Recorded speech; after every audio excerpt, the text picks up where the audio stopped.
তিনিবাৰ ফাইন হলে বাতিল কৰা হ'ব ড্ৰাইভিং লাইসেন্স। ড্ৰাইভিং লাইসেন্সক লৈ নতুন নিয়ম। যান বাহন আইন নমনা লোকৰ বাবে কঠোৰ পদক্ষেপ চৰকাৰৰ। তিনিবাৰ ফাইন হোৱাৰ পাছতেই বাতিল কৰা হ'ব ড্ৰাইভিং লাইসেন্স। ইয়াৰ পাছতো যদি আইন ভংগ কৰে বাহনৰ পঞ্জীয়ন নিষ্ক্ৰিয় কৰা হ'ব। যোগী চৰকাৰে যান বাহন আইন নমনা লোকৰ বাবে আনিছে কঠোৰ নিয়ম। পথ দুৰ্ঘটনা ৰোধ কৰাৰ বাবে এই কঠোৰ সিদ্ধান্ত যোগী চৰকাৰৰ। মুখ্য সচিবে ইতিমধ্যে জিলাই জিলাই বিষয়াসকলক দিছে নিৰ্দেশনা। আমি পুনৰ জনাইছো এই মুহূৰ্তৰ এই গুৰুত্বপূৰ্ণ খবৰটো।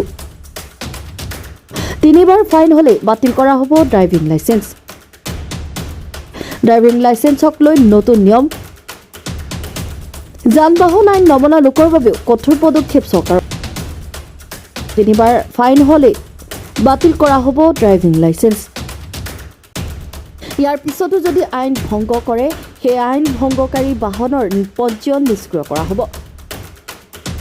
যোগী চৰকাৰে যান বাহন আইনৰ নমনাসকলৰ বিৰুদ্ধে আনিছে কঠোৰ নিয়ম। পথ দুৰ্ঘটনা ৰোধ কৰাৰ বাবে এই কঠোৰ সিদ্ধান্ত যোগী চৰকাৰৰ।